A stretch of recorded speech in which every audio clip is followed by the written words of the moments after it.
Good morning, everyone. And thank you so much for being here, for joining us. My name is Inaudi Esposito. I'm the Executive Director for the Orange County Human Rights Commission. And I am welcoming you today. It is my honor to serve as the moderator for today's panel on incorporating diversity into placemaking and community revitalization. I am joined today with 5 of my incredible colleagues who will get to share in a little bit about what they do and how they bring diversity into their community. My panelists with me are today, we have Naomi Rings-Cog from the Newburgh Arts and Cultural Study. She is joined today by her co-project manager, Naomi Miller. So we've got the 2 Naomis on here. We also have from the Newburgh Free Library Executive Director, Mary Lou Carolyn. From the beautiful people over in Warwick, Executive Director, Mary Williams. And Director Operations for the Newburgh Armory Unity Center, Max Quacquas. So good morning. Before we hear from them briefly, I just want to some housekeeping. We will get to hear introductions from our panelists. Then we'll talk a little bit about placemaking and what it is. And then we'll get to actually get into the meat of the conversation and ask some questions that we have prepared. Anytime that any of our participants have any questions, please feel free to add them into the chat box. I don't know where it is for you all, but for me, it's on the right-hand side. We are monitoring that box with people in the back. Thank you, Jacqueline, for being back there from Vision. We really appreciate your support. So please feel free at any point to ask your question in there. And at the end, our plan is to make sure we have time for audience Q&A. So before we jump into the conversation, I want to give my colleagues some time to introduce themselves. So Naomi HR, would you kick us off and tell us about yourself? Yeah, thank you for organizing this creative placemaking discussion. My background is in urban planning and arts and culture. I'm a resident here in Newburgh, and I'm very much excited by the interdisciplinary work that arts and culture and community provide. And in 2019, Naomi and I launched the Newburgh Arts and Cultural Study, and we'll talk a little bit more about its outreach and its success in 2020. And I'm Naomi Miller. It's really great to be here with definitely Newburgh strong group of people, but also yes, we are. Meet Mary Williams. I'm an artist, and I've worked in nonprofits and in universities and with some individuals, mostly in admin capacities, but thinking through strategy and operations. But I also had the chance of really understanding more the role of arts in the city and the roles it can play in Chicago. I worked with the Astor Gates and his Rebuild Foundation at the University of Chicago. So that's what really started engaging me in this topic. Awesome. Well, thank you both, Naomis, for joining us. We are excited to hear from you both. Mary Lou, can you tell us a little bit about the library and your work? Absolutely. Good morning, everyone. I'm very excited to be part of this panel of these really innovative folks. Placemaking has really been at the foundation of all the work that I've done. It was only about mid-career that I found the word for it, placemaking. So it's very exciting to be able to discuss it in more depth, especially as it relates to public libraries and what our role is in this effort. It's been a real focus of mine with my background of 20 years of nonprofit management experience and community-based organizations, blending with public library work, my second phase of the career, and just bringing these 2 facets together to create a really dynamic community learning center. So that's how I approach libraries, and the placemaking is the light within all that we do. Awesome. Thank you so much. Mary, can you share a little bit about yourself and your work? Sure. So thank you, everybody, for being here today. And thank you, Inaudi, for moderating this conversation. My name is Mary Williams, and I'm the Executive Director of Beautiful People. We are an Orange County nonprofit that provides adaptive sports for children and young adults with disabilities. I have been in the nonprofit sector for about a decade, and I have a master's degree in divinity from Boston University. And I am also a proud member of the Leadership Orange class of 2021, along with Max. So happy to be here. Today I will be speaking from my own personal experience as a queer non-binary individual, and am happy to share that experience with individuals. Awesome. Thank you so much, Mary. And Max, let's hear from you. Good morning, everybody. So first of all, I want to thank everybody. Thank you guys for giving me the opportunity to be part of this panel. So my name is Max Quacquas, as Inaudi said. I am the Director of Operations here at the Newburgh Armory. Unlike most of the folks in this on this panel, I do not come from a nonprofit world. I was strictly brought in for operations here, getting the Armory, as we are a nonprofit, making money for the Armory and logistics and operations here. But once I've become, after 4 years of being here and being in the heart of the city of Newburgh and providing the programming that we do, it's nothing about that anymore. It's not about making money and produce, it's about the community. So I'm truly honored to be able to share my experience and my opinion on this topic today. Awesome. Thank you so much. Thank you all for being here. And a special thanks, of course, to Vision Hudson Valley for putting this conversation together, and to the committee that really did put in a lot of hard work to making not just this panel, but all of the other wonderful panels that are happening that started yesterday. So for all the participants out there, I hope you have gotten a chance to take advantage of those. And there's still, I believe, 2 more today. So please make sure you join them.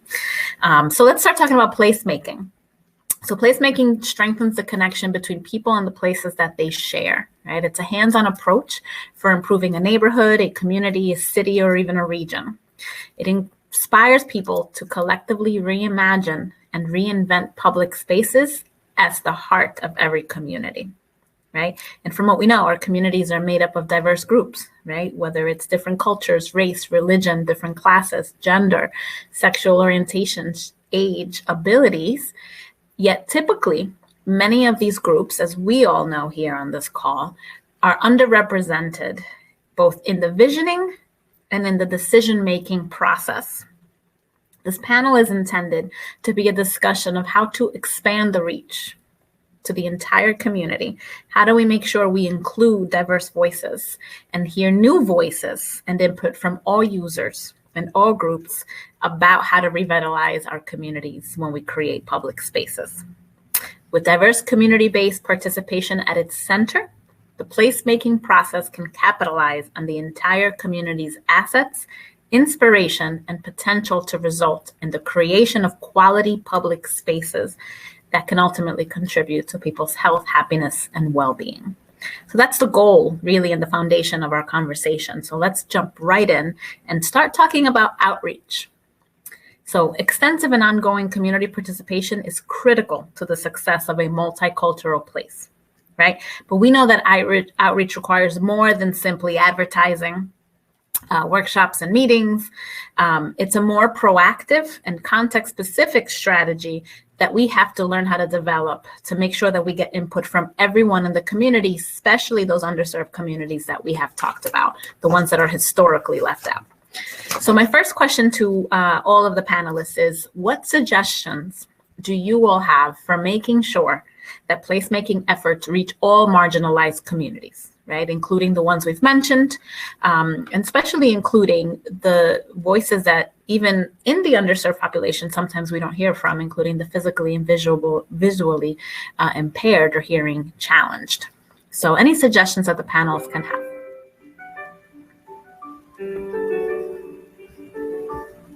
Feel free to jump right in. If I may, so from where I'm standing, I think it's always important for any organization that's trying to do outreach and trying to get out there, I would say step outside of your comfort zone. So for example, if you have some sort of registration process or you're used to dealing with a certain group of people, maybe you want to do exactly the opposite. One of the things that I have noticed over time is many organizations like ourselves who provide programming, they're so used to it's so used to put something out, maybe their mailing list. And this includes ourselves too. We're working on making sure we're diversifying more, but we're so used to just sending things through, MailChimp or social media. And because it's successful, we think that we're doing a good job. And it may be successful, maybe the classes are full, maybe the programs are full, but are we making sure that we are serving everyone?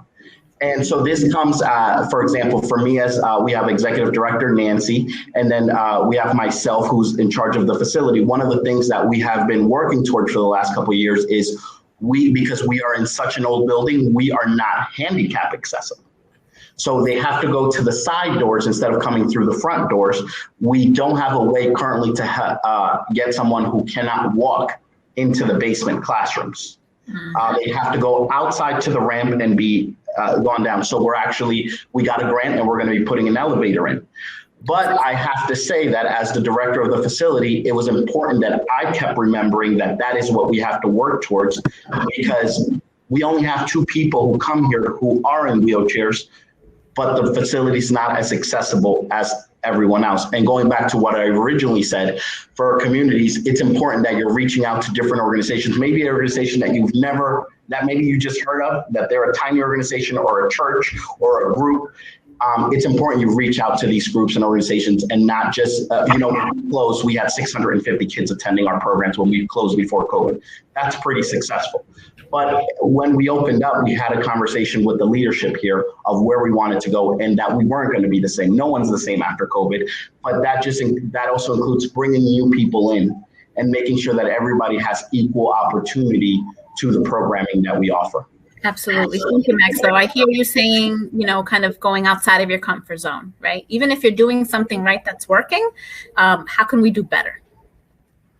Absolutely. There are so many challenges. And as Max says, we are all different because of the experience we just went through. So we're all having to adapt our outreach efforts, our services. When we went 100% digital, when we were in shutdown, that cut off a whole slew of folks who are print dependent. And in our community, we don't have equal access to technology and to internet access. So we really faced a great challenge in terms of our daily operations, but it also highlighted the incredible need that we have in our community for increased broadband, for increased technology and Wi-Fi access to all members of the community. And that's something that the library prides itself on. Because we do provide that equal access and the technology is there for everyone to use. But when the building is closed, what are our challenges?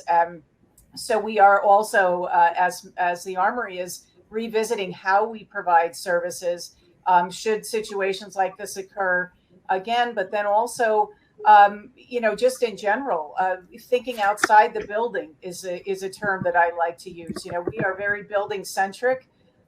However, there are so many resources and outreach efforts that we are now participating in that do not involve the coming into the physical space, because we do have a digital library. We are 100% present online for the services and collections that we provide in-house. They're also digitally accessible, but how do we get the word out about that? So it's exciting, and this is where placemaking comes into play in so many critical ways. Knowing the community that we serve, being very clear about the population that we serve, the challenges that people have, the opportunities that we have to conduct new and more innovative methods of outreach. I'm encouraging our staff to really get out, do pop-up libraries around the community, be present where people are, as opposed to always being so dependent on having them come to us. And then a critical thing that we did over COVID and during shutdown, and thanks to Zoom, was we did a lot of planning with the community in mind and the community involved. And that led to some really wonderful opportunities that I'll share later. But we don't know everything. The staff, some folks are from the community, some folks are not. But how do we serve the community if we're not actually getting out there and inviting them into the conversation, inviting them into planning, finding out what people want, what services they need, and creating avenues for that conversation. So that's been a big part of how we have changed and adapted in this new environment. Wonderful. Thank you. Go, Mary. I was going to say, go ahead. So the one thing that I would add, and Mary Lou and Max have already made great points. The one thing that I would add is just to cast the widest net possible. So realize that within underrepresented groups, there are underrepresented groups within that group. So in the LGBTQ community, many times Black and brown queer individuals are underrepresented. Also, many times trans folks are underrepresented. So make sure that you are reaching out to not just the underrepresented group as a whole, but make sure that you're reaching out to the individuals within that underrepresented group who are sometimes the least visible. And, you know, same thing within the disability community. There are many different disabilities and iterations of that. So reaching out to individuals not who just have physical disabilities, but also those who have developmental disabilities, sensory processing disorders, all that kind of stuff. Just making sure that you absolutely reach out to as many individuals within those groups as you possibly can to have the voices in the room that really need to be represented. Awesome, Mary. Thank you. That actually reminds me of the word intersectionality. Yes, it's a huge, it's a really big aspect of diversity that we need to remember, and that is that all of us, right? Our identities are intersectional of themselves and of each other, and remembering that. And I love the casting the widest net possible. Yeah. Remembering that, you know, an individual, regardless of the label and the identity that's being used to, you know, kind of fit into the box of underrepresented, there are also other boxes that are, right? Yeah. Being checked off, whether it's mental health, whether it's gender, sexual orientation, whether it's religion, whether it's, so it's not as simple as how do we reach the Black and brown community? How do we reach the, right? It's, you're right. How do we reach everyone within those communities? So thank you for that. Yeah. Naomi, HR? Yeah, I was also going to just back up and share with the group what the Newburgh Arts and Cultural Study is and what its goal was, and that will sort of explain the audience that we had in mind. So the Newburgh Arts and Cultural Commission launched about 2 years ago. Naomi is the leading co-director. And when they started, there was not necessarily a clear sense of like, well, what's going on in Newburgh? And a lot of other people, including myself, had been questioning, you know, we don't have an inventory, we don't have an assessment. And so this idea of asking what's going on in Newburgh and how can we service the field better is what guided us to, you know, start talking to different community leaders, asking them, do you think this information is important? You know, should this be a study? We applied for a National Endowment for the Arts grant, got it, and that really set us off to do a grassroots effort to compile this information. So it was really sort of in a way a benchmarking data, which is so important. Who participates? Who's giving that data? And we, because of the because of the NEA grant, we were actually able to hire a consultant that was very experienced in cultural plans in different sized communities, as well as diversity and equity and inclusion efforts. And the first step that we did is actually assemble a group of 17 advisors. And we were very intentional about identifying and inviting people that might not be in leadership positions or might represent many different aspects of arts and culture. That includes more informal arts and culture like restaurants or sports or fabrication. And you know, it's sort of starting with that general broad definition of what is arts and culture in the Newburgh. And I think Naomi and I worked really well together because both of us are very strategic, and really we had long conversations and made long lists of like everybody we knew, every organization, every collective, Facebook groups. And I think in a certain way, it's like being a detective and writing all your notes out, because we start with advisors, then we have the workshops, then we have the, you know, collaborations. I mean, it all comes from that sleuthing of information And it really paints the social infrastructure, which I think is also sort of a new term, to talk about how do you get the word out.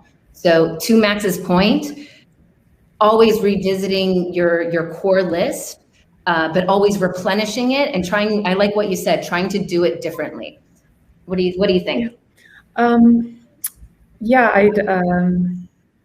I also wanted to say that we're not like the library or the armory, and it was a temporary study, and I know that Naomi continues to do work along these lines and trying to draw it out more, and I'm doing work on the Arts Commission.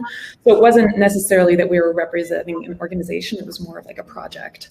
So that's in mind, just keeping that in mind in terms of like what our effectiveness or scope was.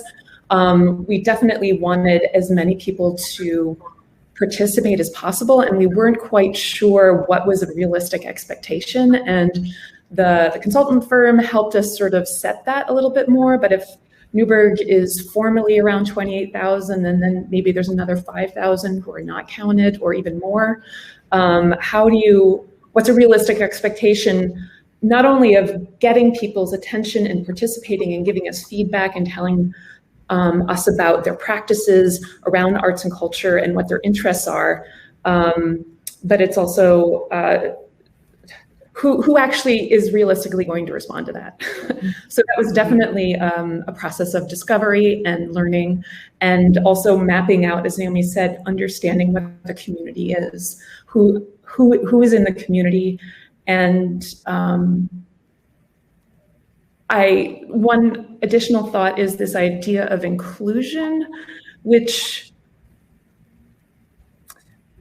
a little bit, I pause on that because sometimes inclusion means that there's already this group that holds the power, which is true, which is actually true everywhere. And that who are we including? Ideally, from the beginning, you're starting from a place where everyone's come to the table and the idea develops collectively. Not every project can do that, but that's sort of the standard that I think about in my head, and what are the moments that actually can happen. Awesome. Thank you so much for sharing that.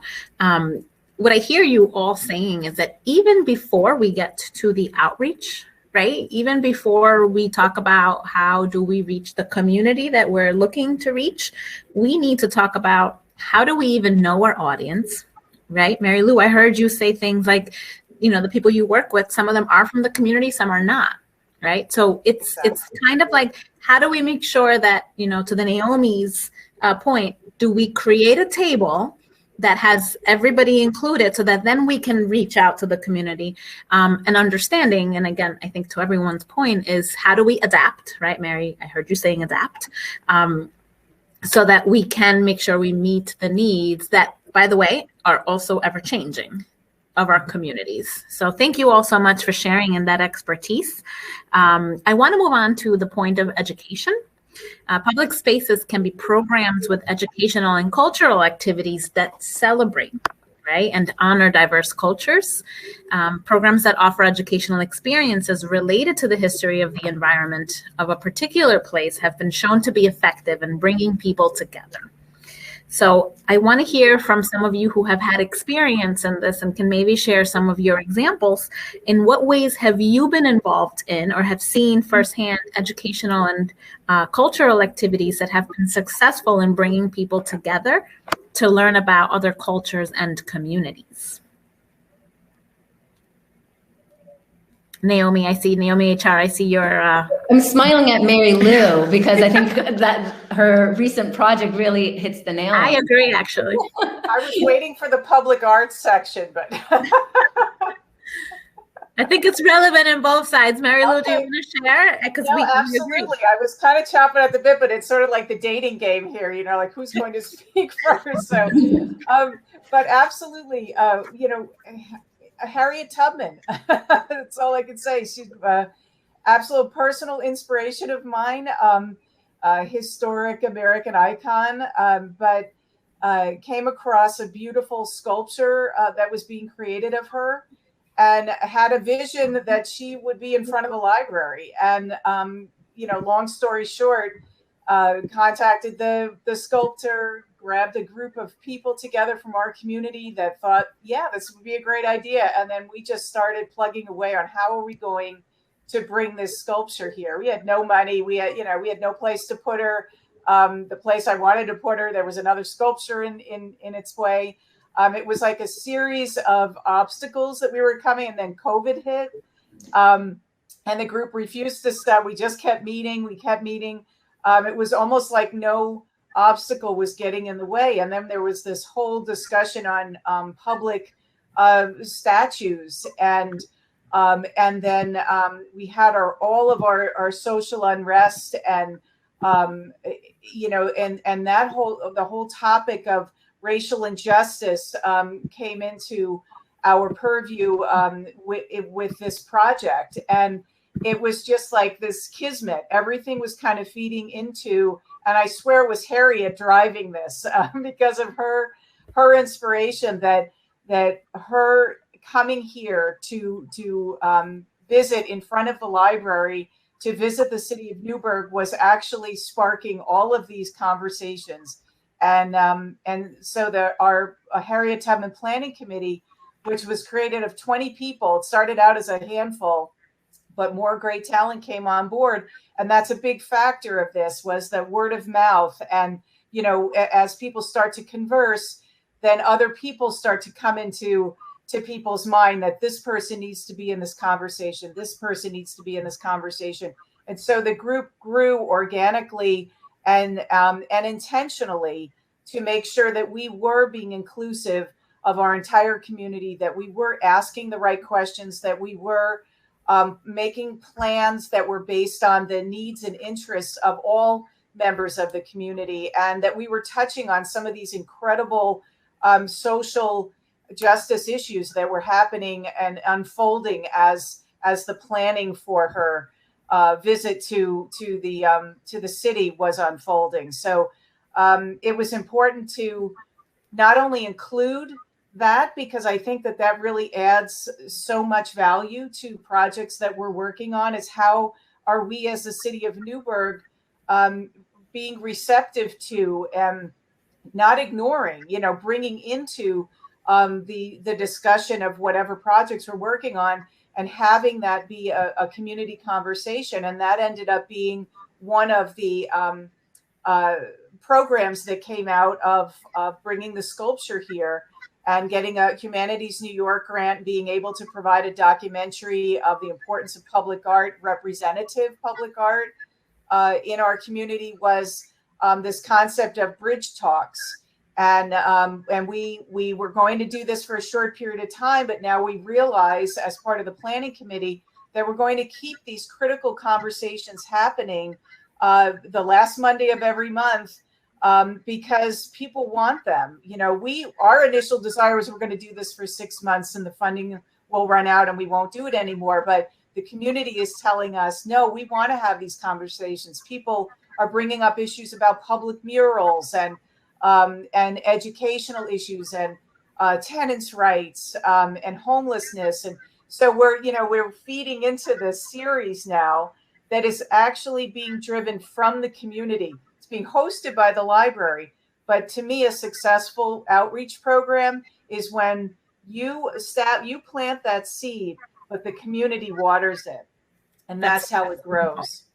Beautiful. And Mary Lou, you're talking about understanding how important it is. The community we want to learn. We want to talk about these things. And we also need spaces, public spaces, to be represented of what the community looks like and who the community members are. So when you have both of these, my apologies, when you have both of these big things come together, right, which is the space to share, right? People can share their experience, their knowledge, their lives, and also representation, you get the result you're talking about, which is an ongoing conversation. And absolutely. What other way of feeling welcomed? What other way of feeling like you're actually part of your community? Wonderful. Thank you. Anybody else want to share? I will share that this concept of education of arts and culture and its power and what it can do. I think Naomi and I have tackled that in our respective capacities. and also in the study. The way we've done it separately in our practice is by doing projects that really involve people that might not be in the arts and culture. So you have, artists linked with a homeowner, which is Naomi's curated project called Terrain Biennial that's happening this year. That is how you're expanding sort of the power of arts. Together with 5 other organizations, we, for the past 2 years, have been doing different programming on the theme of Frederick Douglass here in Newburgh. And sort of that could be barbershops, that can be book readings, whatnot. And I think sort of looking at introducing arts and culture in different ways is a way of educating and showing the expansiveness and the power of bringing people together, which I think art has a magical way of doing. The other thing, when we started the arts and cultural study, it was so important to go to different stakeholders and not your usual suspects that already support arts and culture. And that was actually somewhat of a tough sell to really say, why is arts and culture important for workforce development? Why is arts and culture important for the city manager? And really, I think, it boils down to having those conversations on a one-by-one basis to really educate, inspire, include, whatever the term is. But I think everybody does this naturally in their work, and just more needs to happen because arts and culture sometimes is seen as sort of like the cherry on the top. And no, it is really a panacea for a lot of different things together with other strategies. Wonderful. Anyone else? If not, we can move on to our next topic. So June is Pride Month, which is awesome because we see so many different people celebrating, so many organizations celebrating and honoring the importance of that month. And part of placemaking is understanding that strong communities are vital to ensuring happiness and well-being for everyone, including the LGBTQ community, right? And everyone within that community. The planning system and the built environment are vital to providing safe and engaging spaces where LGBTQ plus people can feel like they can be themselves and celebrate who they are. Let's talk about in what ways can placemakers and urban planners include and support the LGBTQ community and make them feel welcomed and safe in public spaces. Who would like to add? Kick us off, Mary? Yeah, I'll start. So I think that the most fundamental way that placemakers and urban planners can include, not just include, but welcome and embrace LGBTQ individuals is through bathrooms. It is the most basic human function, right? Everybody does it, and it is a very, very basic right to use a restroom. But for many LGBTQ individuals who don't identify with the gender that they were assigned at birth, going to the bathroom in public can be a really challenging and even traumatic experience if there is not a safe space for them to do that. So all it requires is having at least one gender neutral restroom. So, you don't have to convert all of your restrooms to that necessarily, but just having one space for individuals who are trans or non-binary, it may not sound like a very big deal, but for some of those individuals, they can be looked at very strangely when they go into a restroom. They can be told you don't belong here. It's a very basic need, but that often gets overlooked, I think. So that would be like the most basic level, I would say, but can go a very long way towards making LGBTQ folks feel included and welcomed in a space, because it says, I see you, and I acknowledge your humanity. So that I would say that's the first way. And, with it being Pride Month this month, we're seeing businesses, corporations, put flags out all over the place, things like that, which is wonderful and great. But I think carrying that throughout the entire year can make LGBTQ folks feel welcomed year round, instead of just, it being this like celebratory, let's pull the rainbow flag out, during the month of June, which is great, but like, just keep it in your window all year round. Like it's not a massive thing. There's a local grocery store, which I'm not going to name because I'm not endorsing anyone necessarily, but they always have like a pride flag in their window. And something as small as that can go a very, very long way towards letting people know that there's a space for them and that they're welcome there, not just tolerated, but welcome. Awesome, Mary. Thank you. And I want to add that in addition to, and Mary Lou, I see your hand, in addition to making sure that, like you say, we celebrate and we have the flag, that businesses and organizations remember that it's going beyond that symbolism, right? That it's going beyond having that flag up, but that it's really about assessing internally, what else are we doing to make sure that we are not just supportive of the community, but are we making sure we're taking the time to learn things like language, right? What are the right words to use? How do we introduce pronouns? How do we make sure that our employees and our customers or our clients feel comfortable beyond seeing the flag and knowing that, okay, this is a safe space, right? But that sticker or that flag only creates the door to be open. What about once they're in? Yeah, right? And the community. Right. And the flag, there was a new flag that was created in 2017 in Philadelphia that included a black stripe, a brown stripe, and then a light blue, light pink, and a white stripe. So it was, to specifically say we welcome and embrace Black and brown individuals who are LGBTQ, and then also trans individuals who are also LGBTQ. And I think last year was the 50th anniversary of the Pride Parade, which was started and founded by a Black trans woman, Marsha P. Johnson. So I think like the remembrance of that history in conjunction with a lot of the Black Lives Matter protests that were happening last year, I think, there has been a really big push within the LGBTQ community to focus on uplifting Black and brown voices, trans voices, those that have been the most marginalized within the community. So I think continuing that work and, within placemaking, if businesses and public spaces can take that extra step to say, not just LGBTQ people are welcome here, but, yeah.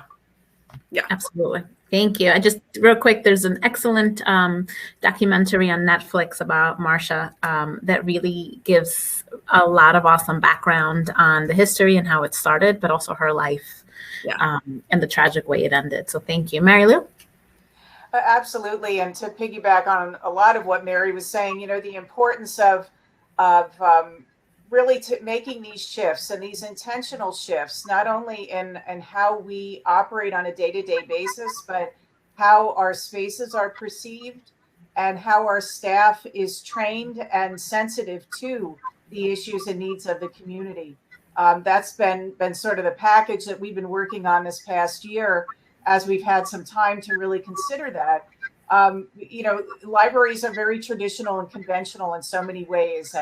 And before I die, I would like to have this transition made that we are really more organic and more responsive, and that our staff is up to speed on everything that's going on in our communities.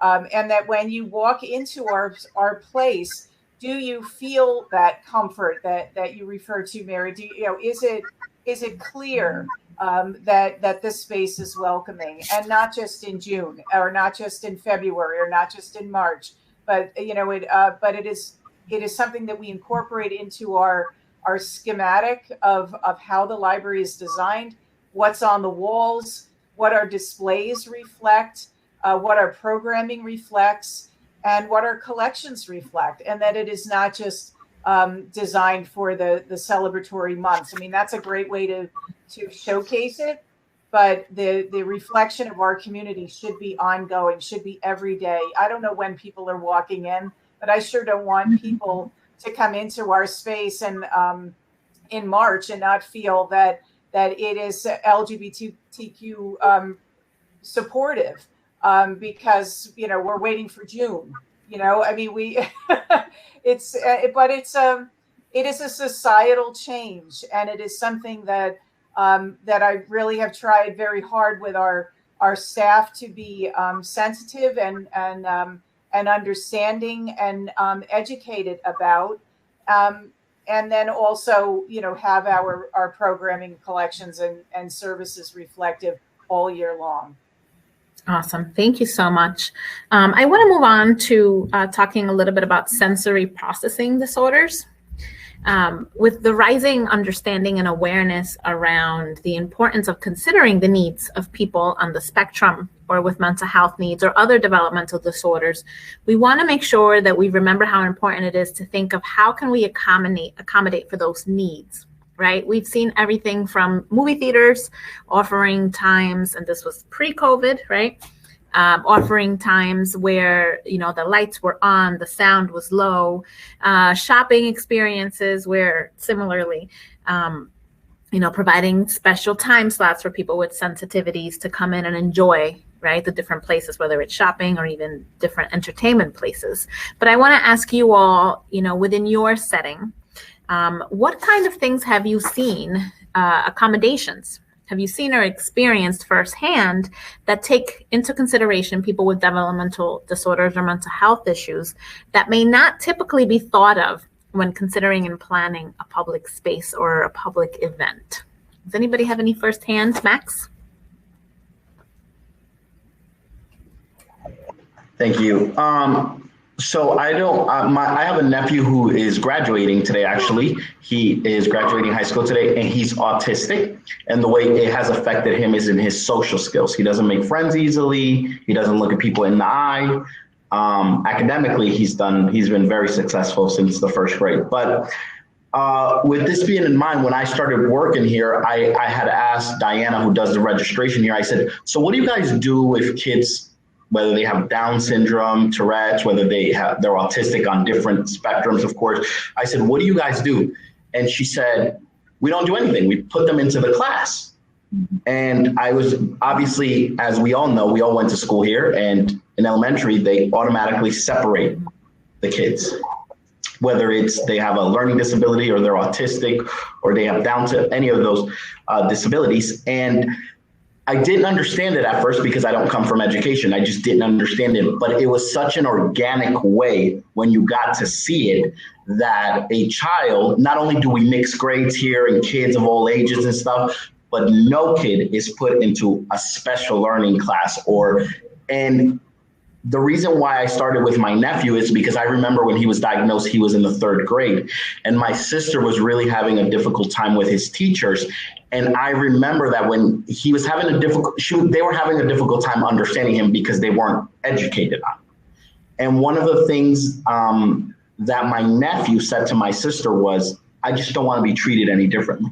I want to be left alone. I don't want to be treated any differently. Now, I know that that's not the case for every human being, but I can only go from that experience. So anyway, so being here and watching the kids be in the classroom, and even kids who have disabilities participate in the exact same thing that every other kid is participating, years later, I would understand how that process actually helped most of these kids. One day we had a clinical psychologist come here. We didn't know that she was one, and she had heard about the programming from her kids. She came in and just asked to have a tour during Saturday morning. So we gave her the tour. She didn't tell us. She just said she wanted to see what the program was about. After she left, she never told us who she was. After she left, she actually wrote a letter into the Newburgh Armory. And she thanked us for the service we were doing and how great it was. And then she explained who her nephew was, who was part of our programming, who had issues, which we knew because when they signed him up, the mother let Diana know that he had some sort of disability. I don't remember exactly what it was. And she said, what you guys are doing is amazing because you are giving the kids what they need. They don't feel different. They feel included. in part of the classroom. And we were doing that organically. It's not like we said, oh, well, we honestly just don't have the room. We wouldn't have the room, nor do we have maybe the finance to hire special. It has just worked, and it's worked. All of the parents, many parents, we have a girl who's 14 who's kind of aging out, but she's going to be a volunteer. And when she came, her mother was having a very difficult time letting her go into the classroom because she has some special needs. And I said, you know what? I think that you just need to let her do it. Let's just see what happens. What's the worst going to happen? You're right outside the door. And she came weeks later to me. She said, you were right. It just makes her feel welcome. It just makes her feel no different. It's not like school where she's put into a different classroom and she has an aide at her beck and call. It's worked. And I said, you got to let her. Even when we had a fire drill here once, she was freaking out. She was like, what is she going to do when she hears the fire drill? I said, well, I think she's handled it in school, so she's going to handle it here fine. And she said, one of the things she said was, yeah, but she has an aide at school. I said, okay, and she has her classmates here, and she has a teacher. She'll be okay. So I think I guess looking at it from that organic place where it just happened, it wasn't like we got to make sure they feel important. They just feel like every other kid, and I think that that's worked here at the Armory. Awesome, thank you. Anybody else want to share? Just as I want to echo what Max is saying, that I think there's a lot of implicit bias that the society is not aware of. I mean, across the spectrum of every group, but particularly with people with intellectual and developmental disabilities, there's a lot of fear around that. And exactly what Max is talking to, but particularly in a project I'm working on now, the project is putting that decision-making power in the hands of those individuals, and really you ask, and I'm not saying that's a panacea for everyone, but often ask the individual about what they need or what they want or what the situation calls for them. Yeah, I think there's so much power in allowing folks to be empowered, right? To say what their needs are, and definitely helping them use their voice. I think that alone, allowing folks to use their voice is very, very important. There are other ways, that communities can feel like their voices are being heard. And I think that goes back to the important point of making sure that when we are planning things, that when we are making decisions, that some of the decision makers understand the different points, right? So that we can also understand what the different needs are. But providing designated quiet areas, Max, I think about the Armory and the excellent, anybody who's listening who has not yet experienced the Armory on a Saturday morning, I can't tell you to walk. You got to run and go witness it and experience it, because it really is incredible. But knowing that, because as I've been there, knowing that there are, spaces, not just where you feel part of the group, but where you can, find a volunteer and say, I need to step out, right? So I need to have that quiet time. I need to have that space for whatever needs that individual may have or that child may have in that moment, allowing support from other people. So making sure that our staff is educated on the different needs and educated. And sometimes that education is just based on understanding to know when to ask. Do you need anything? To know how to ask, right? So not just make assumptions. And, Naomi M., you talked about those biases that some of us bring in, but those things are really so important. We are, getting ready to wrap up, and there's a question that was asked. So I have two more questions for you, but someone in the audience wants to know, how do we continue to motivate and uplift our community to come together as a whole when it comes to diversity? So how do we continue to motivate and uplift our community to come together around diversity? Music and art. Yeah. Tell me more. Yeah. Providing opportunities here. We're planning a summer program, and some of the folks that were involved in our Harriet Tubman planning committee, and this is the benefit of this process, are offering to do these great summer workshops for kids through to teens on instruments, playing different instruments, developing, creating a community mural that's kid designed, to learning how to sew, to learning how to sing. And this was driven from the community based on this desire to, coming out of COVID, this need for connection, this need for a central place to gather, that people feel welcomed, as we've talked about all morning, but then also offering activities that will bring everyone together. And I just always think of art and music, because you don't need to share the same language. You don't need to be from the same culture to appreciate and love and feel passion for the performers, and what they produce. And so, that is a focus as we come out of this trying time, to be gathering outside on the library plaza that during this period of time was completely transformed with the Newburgh Freedom Quilt Project. And it went from gray concrete to multicultural, beautiful colors and designs. And now that has brought children out to play on those designs. It's brought parents out to come to that space to gather with their kids. And I just see it over and over again, that those features are the unifying force as we look at our spaces, as we design our places, and as we think about how to bring disparate groups together in the music and song and art and beauty that we all bring.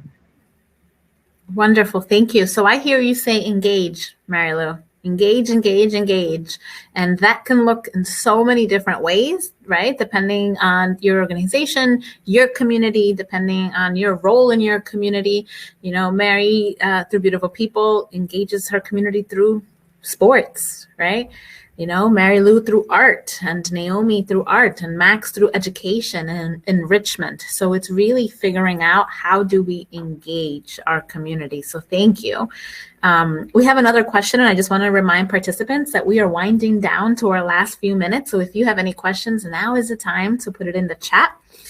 We have another question here, and it says, we have community members who are committed to projects. How do groups get the recognition and support from their local government? So we have community members who are committed to projects. How do we get the local government to support these groups and recognize the work that they're doing? I would say that advocacy is ongoing, and that's something that to keep your local government involved with everything and informed with everything that you're doing all year long, so that when it comes time to ask them for support, they are pretty well educated on what you're doing. Make them part of your conversation. Invite them to the table. Make sure that they are always aware of what you're doing, not just when you need to advocate for the support you need, but also to just invite them to know what you're up to. Absolutely. Naomi?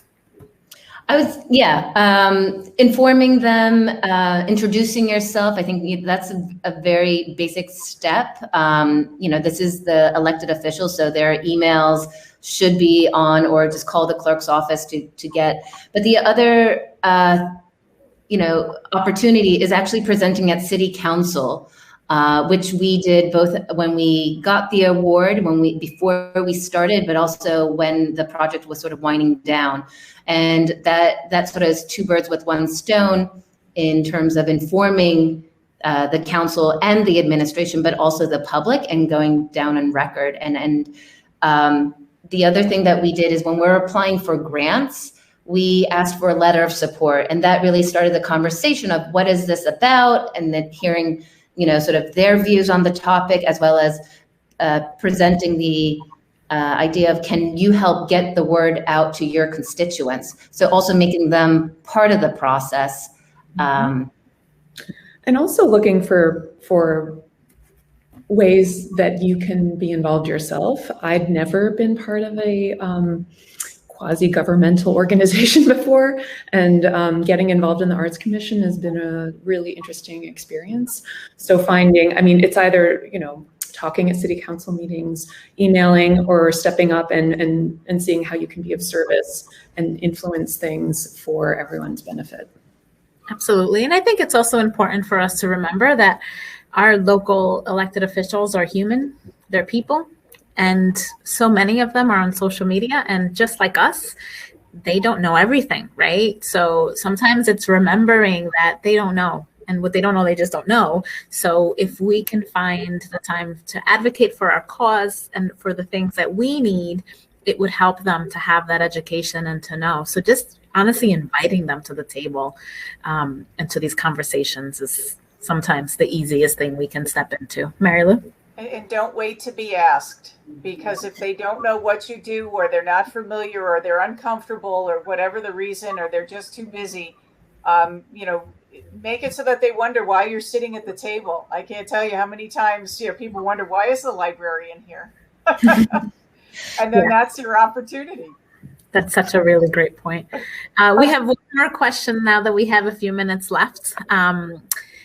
We want to know, are there any specific suggestions as to how Vision Hudson Valley, so our host for today, could help promote diversity in placemaking and community revitalization? So bringing all of your expertise, how can Vision Hudson Valley help in this process? Naomi?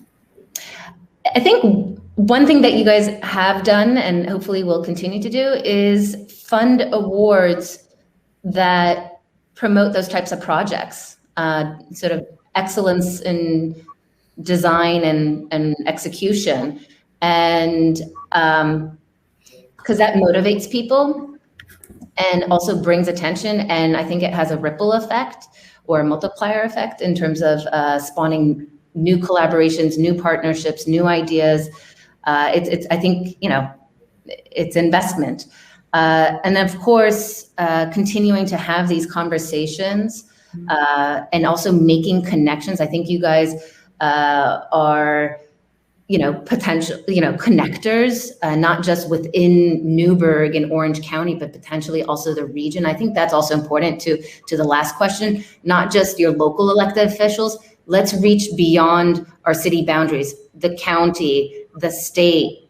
I think that's really important to inform a lot of different people on different levels. So those are just two suggestions. Mary? Yeah, I was just going to add, I think as with all diversity, equity, and inclusion work, I think that it has to be overt and it has to be targeted, right? Max was talking about earlier, just using MailChimp to send it to your constituencies who already exist. When you are trying to do diversity and inclusion work, you have to specifically reach out to the people that you want to bring to the table, going that extra step. And just one small example, I used to live in Chicago, and there was a part of the city that had art, rainbow art, basically permanently installed, that was there all year round. And that was like a very concrete indicator to LGBTQ folks that you are welcome here every day of the year. So not saying that like Vision has to do something that overt, but that's just an example of a way that, diverse communities will know that they are included and welcome here.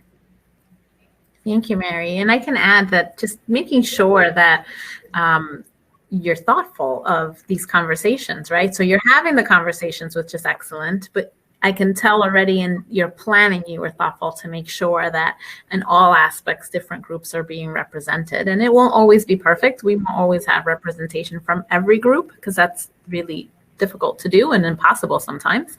But making sure that you are thoughtful as leaders of a movement like this. If you're going to be a resource for folks, that you're thoughtful in all aspects of it and planning and making sure that there are different voices at the table and finding where are those voices and who are they, because we've got excellent resources here in our county. Mary Lou, did you have a thought you wanted to add? Yeah, just if Vision Hudson Valley could identify places where excellent placemaking is going on, to give people examples of what does that mean. That's a term that many don't understand. What does it look like in actuality? And I think it would be some way of identifying or mapping or an asset map for for great examples of placemaking principles, so that people know, how do I do this? What does it look Absolutely. like? Thank you so much. So we have come to the end of our really incredible conversation. I just want to leave with the audience that, you are looking at 6 different faces that provide a lot of different resources within our community, within our, cities, towns, county, etc. So use us, come to us. I myself, through the Orange County Human Rights Commission, the bulk of my work is around education, around diversity and inclusion, and giving presentations and workshops, and just having consultation and conversations about how do we create inclusivity? How do we become really ultimately equitable and inclusive? So come to us, call us, email us. We will gladly share our contact information. But definitely, thank you so much, our panelists, my colleagues. Thank you for sharing your expertise and your time, and for all of the participants who joined us today. Thank you, and I hope you all get to actually join. I believe there's 1 or 2 more panels happening today. So thank you all, and again, one final thank you for Vision Hudson Valley and the committee that put this together for the planning. So thank you all, and enjoy your day.